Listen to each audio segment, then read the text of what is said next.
तुम्ही पाहत आहात MCN न्यूज मराठी।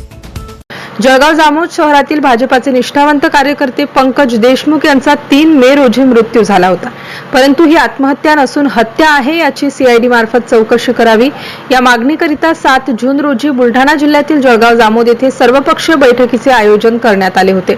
या बैठकीमध्ये मतदारसंघातील सर्व जाती धर्माचे नागरिक मोठ्या संख्येने उपस्थित होते।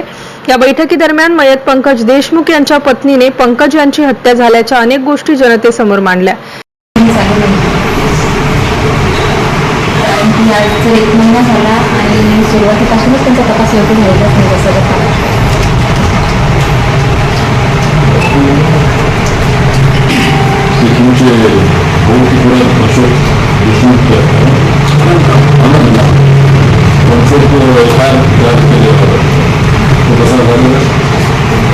म्हणजे त्यांनी फक्त साईन घेतलेली होती यांची की यांना तुम्ही ओळखलं तुम्ही तुमची गाडी असं म्हणून फक्त साईन घेतलेली हां ओळखीचं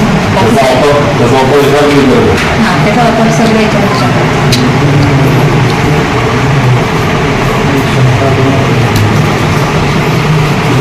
या प्रकरणात स्थानिक पोलीस निरीक्षक श्रीकांत निचड यांनी आजपर्यंत कोणता तपास केला नाही अशी गंभीर आरोप त्यांनी यावेळेस केला। अखेर या निमित्ताने आयोजित या सर्वपक्षीय बैठकीत सोमवार 9 जून सोमवार रोजी सकाळी 10 वाजता पंकज देशमुख यांच्या मृत्यूची CID मार्फत चौकशी हवी या मागणीकरिता उपविभागीय अधिकारी जळगाव जामोद यांना निवेदन देण्याचे ठरले। त्यानंतर यासाठी कशा प्रकारे लढा दिला जाईल या संदर्भात 2 समित्या स्थापन करण्यात येऊन पुढील लढा लढण्याचा निर्धार या बैठकीत घेण्यात आला। या बैठकीदरम्यान मतदारसंघातील सर्व पक्षाचे संघटनेचे तसेच पंकज देशमुख यांच्यावर प्रेम करणारे अनेक नागरिक मोठ्या संख्येने उपस्थित होते। MCN न्यूज मराठीकरिता जळगाववरून संपादक राजीव वाढे।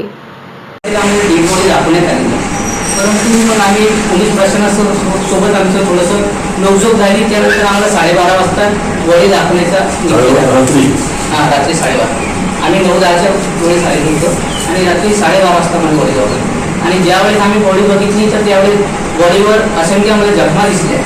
त्यावेळेस आम्हाला असं वाटलं की नक्कीच कुठला तरी घातपात झालेला आहे, कारण की पंकज देशमुख यांना आमच्या खामगाव शहरातील बरेचसे जण ओळखतात।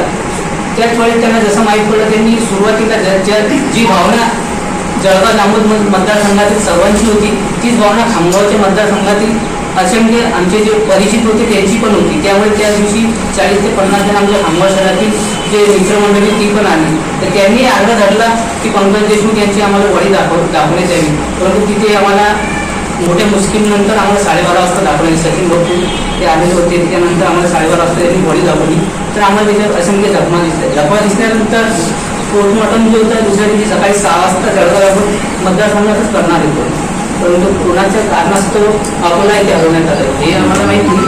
परंतु त्यानंतर म्हणजे फॉरेन्सिकचे जे असते म्हणजे ते आपल्याला अकोल्याला सगळंच तिथे मी डिटेल घेऊन जाईल। त्याच्यामुळे मग अकोला यांनी करण्याचा निर्धार घेतला आणि अकोल्याला जात असताना आमचे दादा आणि आमचे जे जवाई होते मोठे ते अकोल्याला सोबत होते, तर वाटेमध्ये कोविड-19ची ॲम्ब्युलन्स थांबवण्यात आली होती, तर ती पण आम्हाला काही कल्पनेने किंवा पोलीस प्रशासन येत आहे असं सांगून थांबवण्यात आली होती। त्यावेळेस त्यांनी समजा नाश्ता केला, त्याच्यामध्ये जे थांबवून त्यांनी नाश्ता केल्यावर तर तो आधी 15 मिनिटं टायर पंक्चर ती सलाद उठली होती त्यासाठी थांबवली होती आणि नंतर 2 मिनिटाच्या आसपास तिथं थांबवली होती आणि जे पोस्टमॉर्टम म्हणजे 20 ते 22 मिनिटामध्ये कम्प्लीट झालेले आहे। फॉरेन्सिकसारखं कोटपणे 20-22 मिनिटामध्ये कम्प्लीट। त्यानंतर पोलीस प्रशासनाकडून आम्हाला असं सांगण्यात आलं की पोस्टमॉर्टमची रिपोर्ट बाकी आहे, तर आम्ही ते रिपोर्टचं वाट बघत 15 ते 17 दिवस असे निघून गेले आणि त्याच्यानंतर जेव्हा आम्ही ठाण्यामध्ये ते रिपोर्ट जसे त्यांनी सांगितलं आम्हाला हँगिंग आहे, तर सुनीता ठाणेदार साहेबांसोबत बोलायला गेली होती। तर त्यावेळेस बोलायला गेल्यानंतर सुनीताने विचारलं सर म्हणजे हँगिंग आहे, तर डायरेक्ट त्यांनी सुसाईड सांगितलं। म्हणून सुनीताने त्यांना सांगितलं की मी सुसाईड नाही आहे म्हणजे डॉक्टर साहेबांचं मत एवढंच असते की मृत्यू कसा झाला, हत्या आत्महत्या सोडणं हे म्हणजे पोलीस प्रशासनाचं काम असते। तर त्यामुळे डॉक्टर साहेब फक्त एक्सप्रेसिव्ह हँगिंग म्हणजे फक्त बुधमरून मृत्यू असं सांगितलेलं डॉक्टर साहेबांनी। तर मग ठाणेदार साहेबांनी तिथे त्यांना जे जखमा वगैरे सुनीताने केलं ते केलं, तर त्याच्यावर त्यांचं सांगण्यात आलं होतं की कानातून जे रक्त आलेलं आहे ते रक्ताचे डाग होते आणि ते आम्ही कापसाने पुसून बघितले तर ते जखमा होते। परंतु त्यांच्या शरीरावर असंख्य असे जखमा आहेत की ते आपल्याला स्पष्ट आपल्या सर्व जळगाव मतदारसंघात सर्वांनी बघितलेल्या ते जखमाच होत्या.